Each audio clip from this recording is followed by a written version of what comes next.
Hello, and welcome back to the next episode of Hugo's House of Horrors.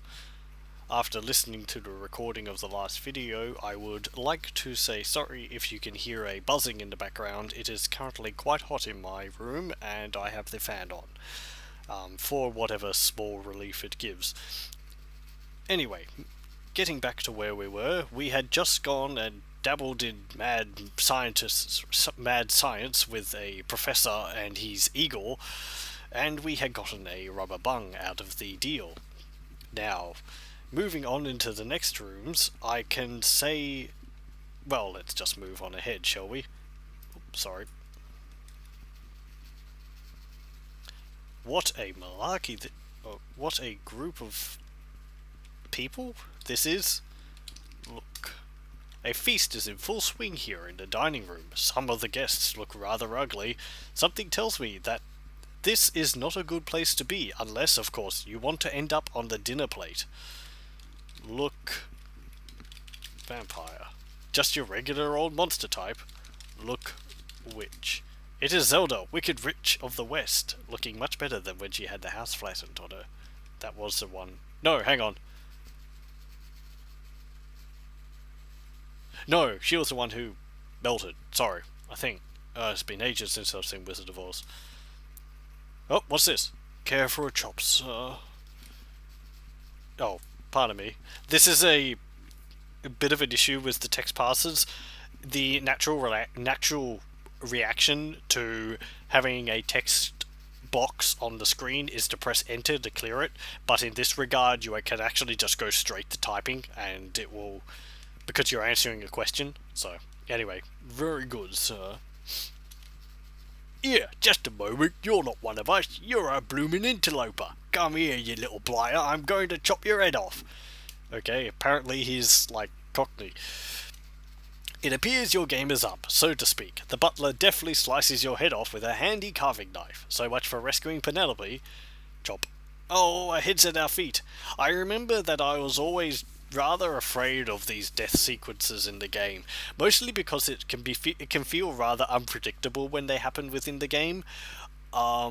It's more the case of, because you know that this character, the butler in this case, is capable of killing you, it always puts a certain feeling of dread and anticipation whenever you're in the same room as that character, because you never sort of feel...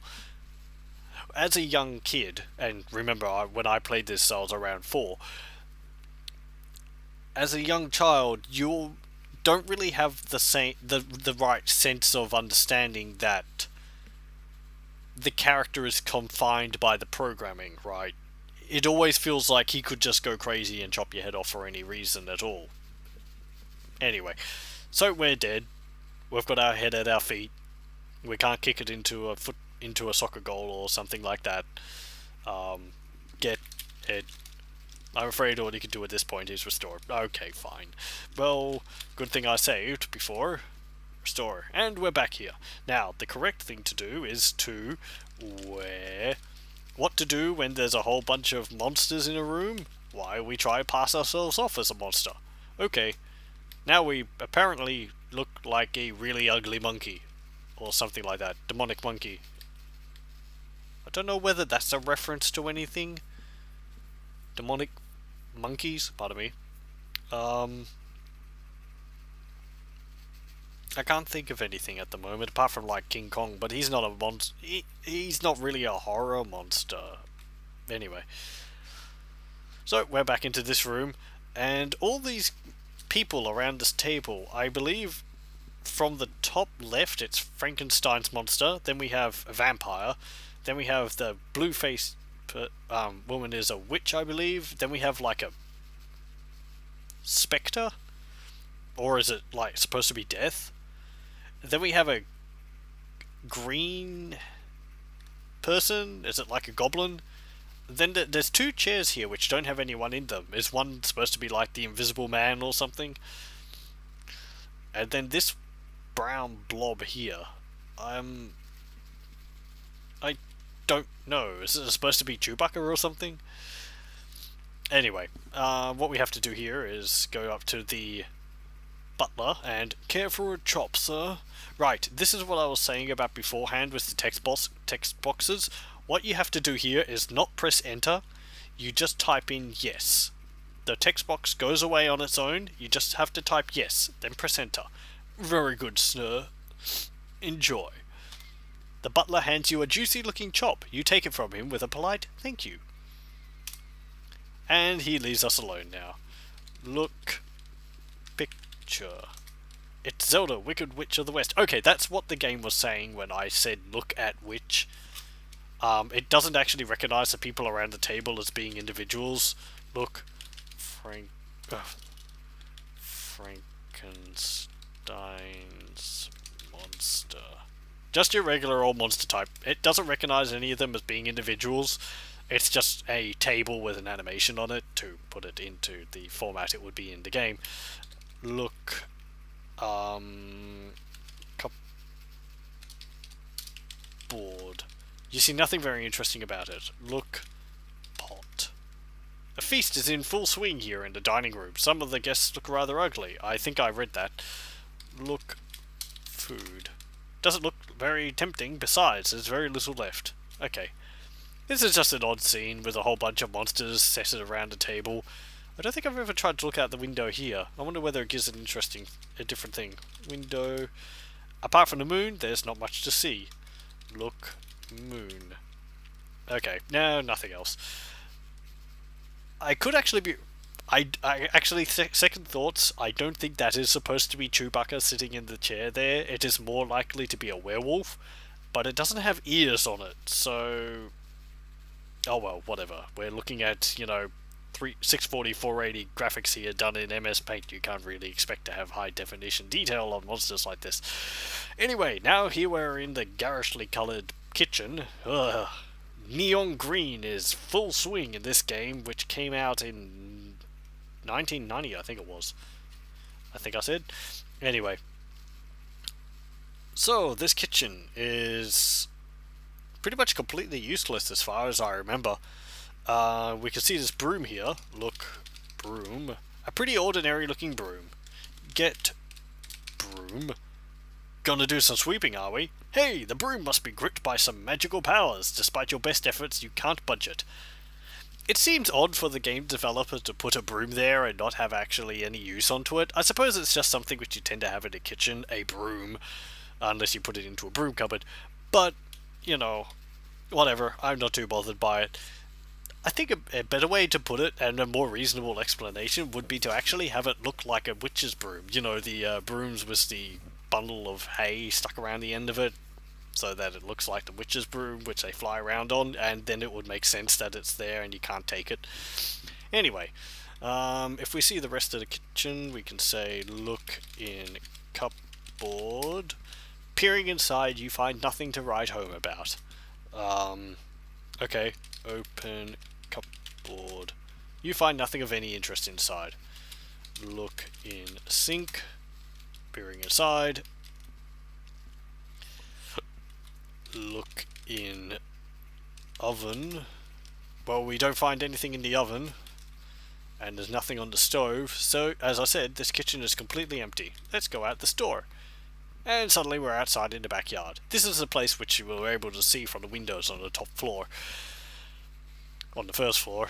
The top floor, it's the only floor, it's the only floor in the house. Anyway.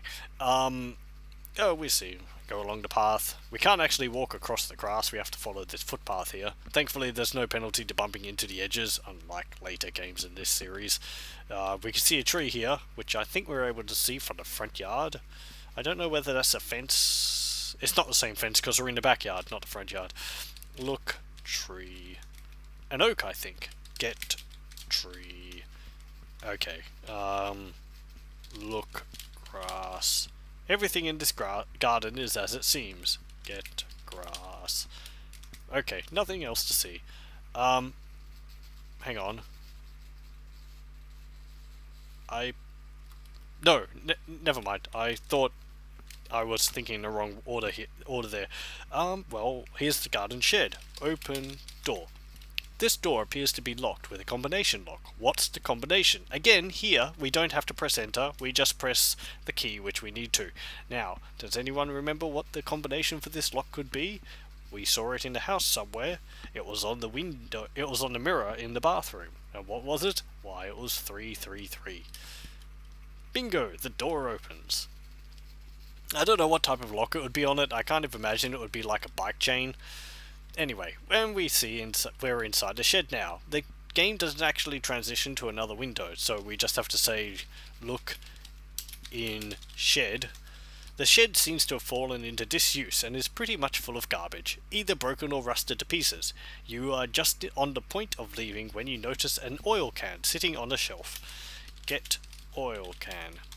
Okay, look, oil can. This little oil can looks like it contains some oil.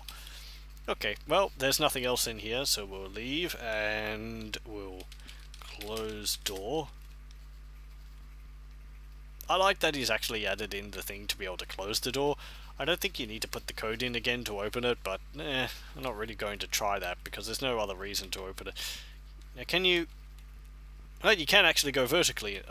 What's it called? You can actually go, horizontally in this game. No, diagonally, sorry, in this game by using the numpad. That was something which was in the, what's it called, the King's Quest games, where you could go diagonally, and it was actually used in parts in the game to get down some of the difficult, narrow footpaths in the game. If you remember in the first King's Quest, you have to go down a whole bunch of stairs, and you have to try and not fall off it. Those are done at a diagonal angle, which you could use by using the numpad. Anyway, I will save here again, and we'll... What's over here? Whoa. Uh-oh.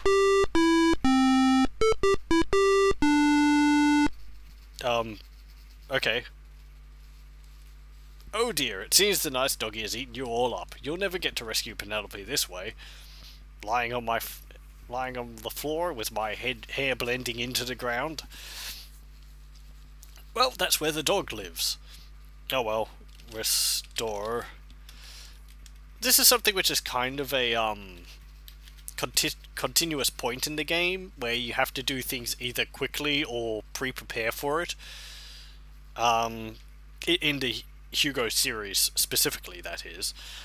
So what we have to do for that dog is we have to throw chop at dog.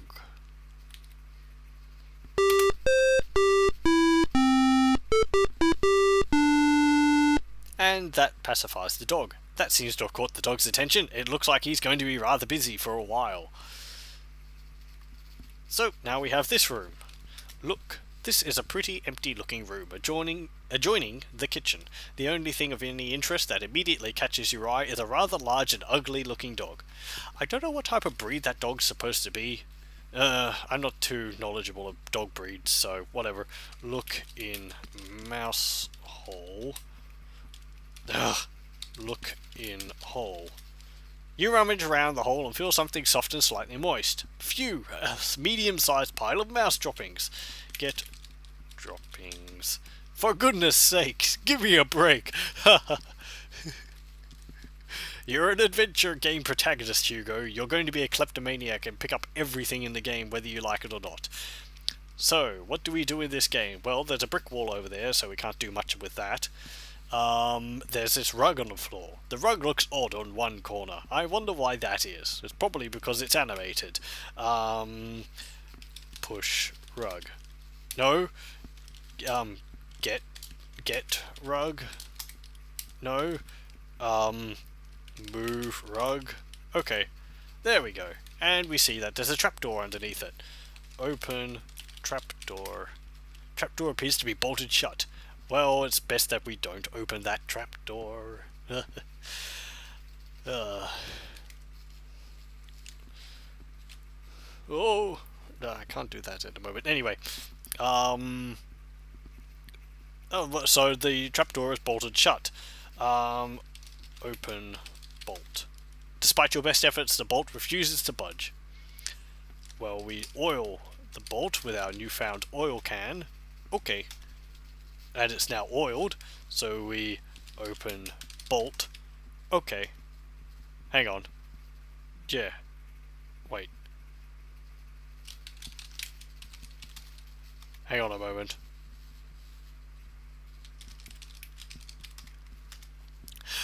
Okay. Now here's something. I believe this version which I'm playing must be a slightly later one, because I remember when I was younger, this game actually had the well, when you got to the trapdoor here, the trapdoor is actually bolted shut. You know, it was like a slide bolt, I would assume. And that's what you have to oil, and then you have to open the bolt. However, the game doesn't like... In the earlier versions of the game, it doesn't actually like the player typing in open bolt, and it asks the player to say, please say undo bolt. Now, I understand this is a bit of pedantry on the developer's part, but I do kind of understand the developer's desire for people to use proper language in these regards for these certain puzzles. I would have a problem with this if the game doesn't actually respond to that and just says open, and if you type in open bolt it just says I don't know how I'm supposed to do that. But the fact that the game actually says please say undo bolt, in the earlier version that is, I think makes it fine. As long as the game it makes you aware of why you can't do what you're trying to do, I think the problem is fine. So, okay, the bolt is open, and we've oiled it, and it's open, so now we say open trapdoor.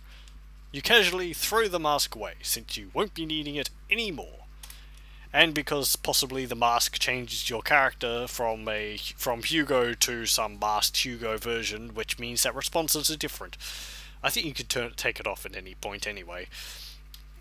Anyway, now we're in the basement. There's a bunch of rocks around here, and a door. And a stairwell, if you didn't see that when we came down. Well, let's have a look at this door. Look, door. Looking through the door, you can make out your beloved Penelope's tear-streaked face. Talk to Penelope. Ugh. Talk to Penelope.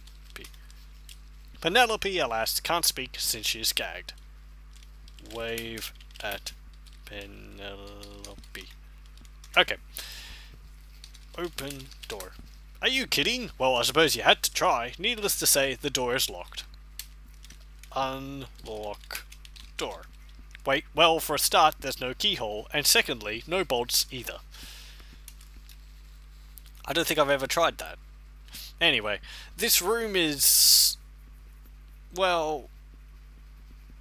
as a young player, and even as players nowadays, it would be an element of frustration for the player, because there is no obvious exit for this screen.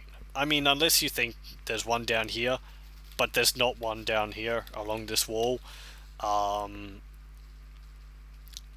So the actual solution for this puzzle is kind of unfair, but I kind of assumed you're expected to try everywhere.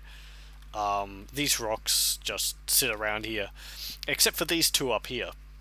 Now these two rocks here, we actually have to move between them, and we come into a bat cave. Whoop, hang on.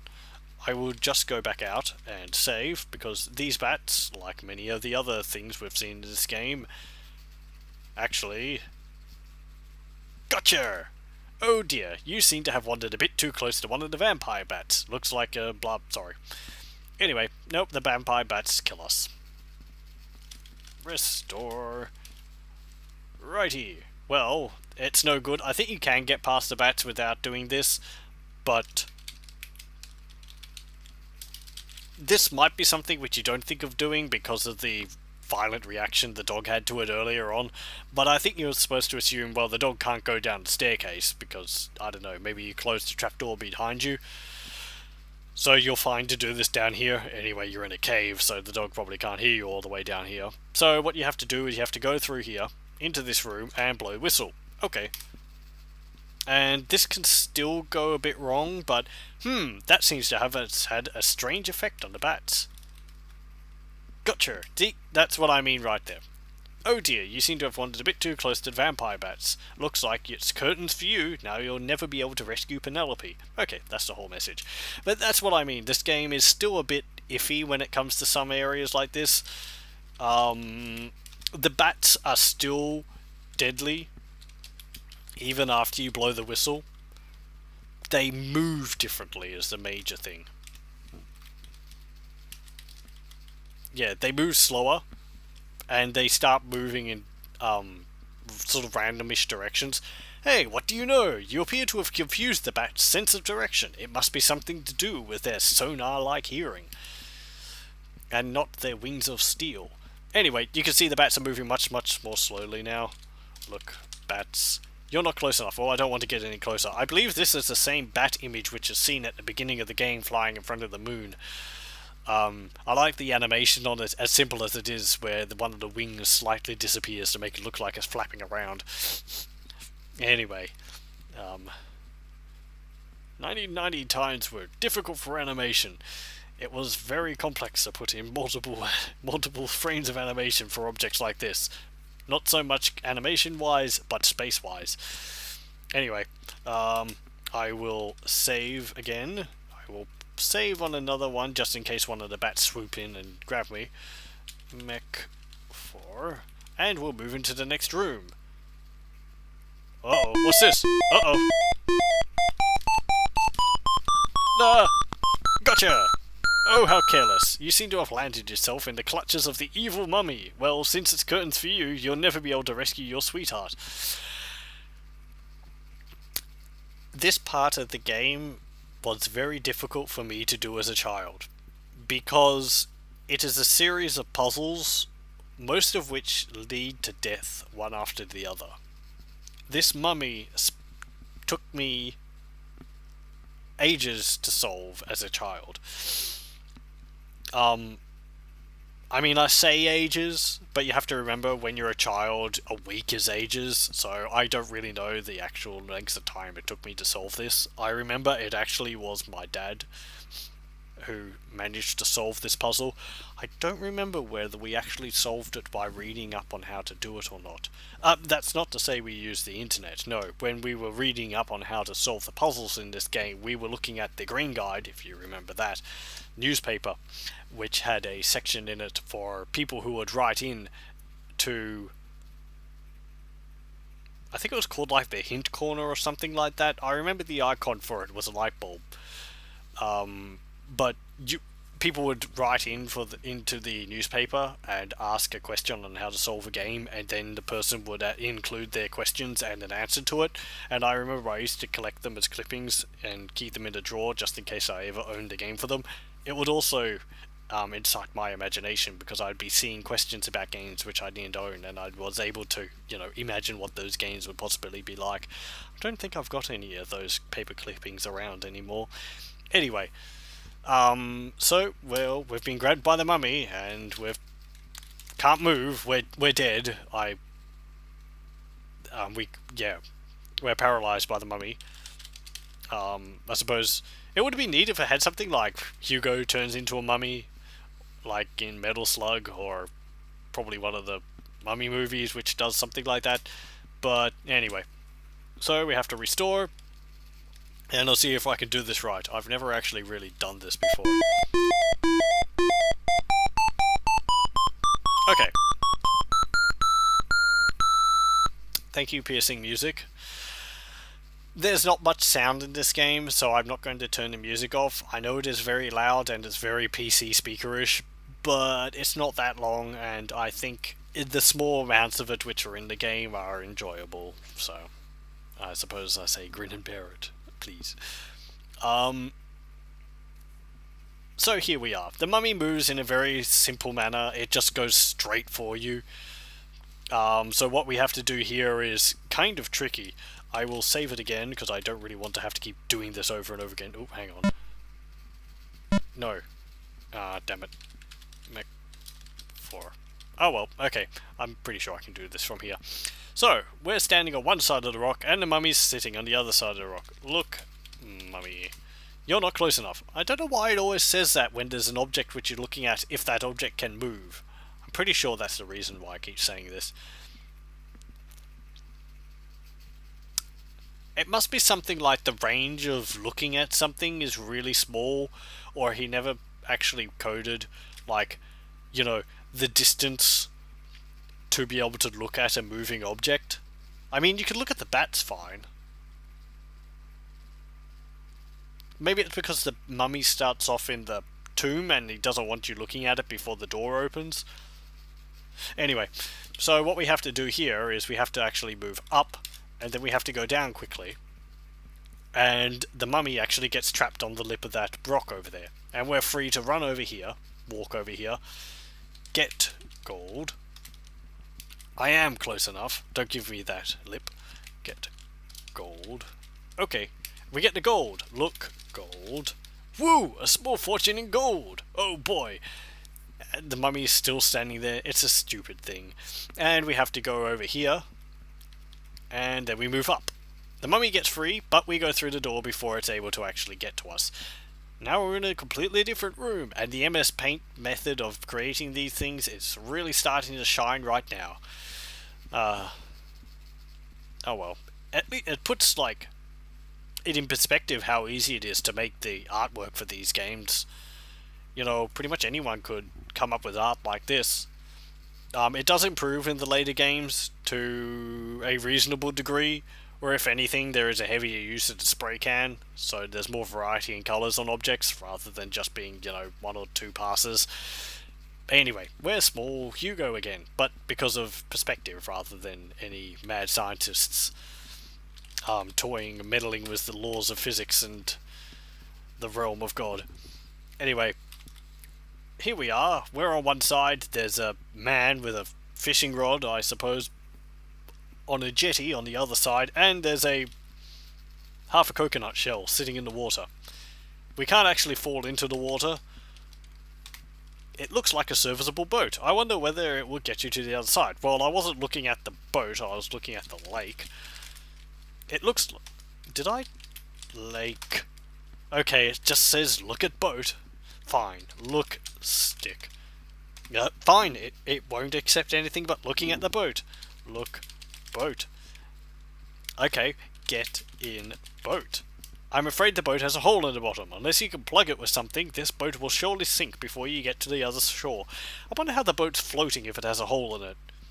Maybe the hole is up in the upper part of the hull, so it only gets into contact with the waterline when you're sitting in it. Okay, so what we have to do here is plug hole with bung. Bung. I can spell totally. Okay. And we've plugged the hole with the hole. We've plugged the hole with the bung. Now, get in boat. Okay. Push off. The boat wobbles a bit, but doesn't really go anywhere, due to the fact that it's still tied to the post. Untie boat. Okay.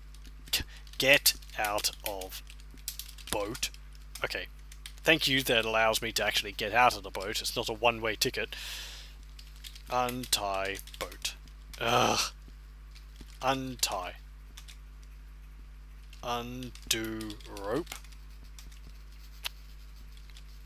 Undo boat. I'm kind of at a loss of what to do here. Hang on. Look rope. The rope is to stop the boat drifting away.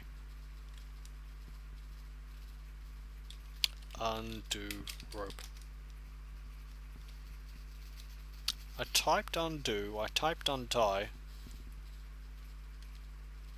Get rope.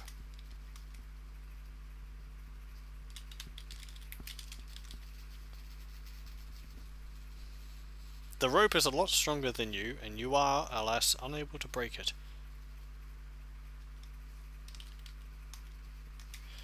Inventory.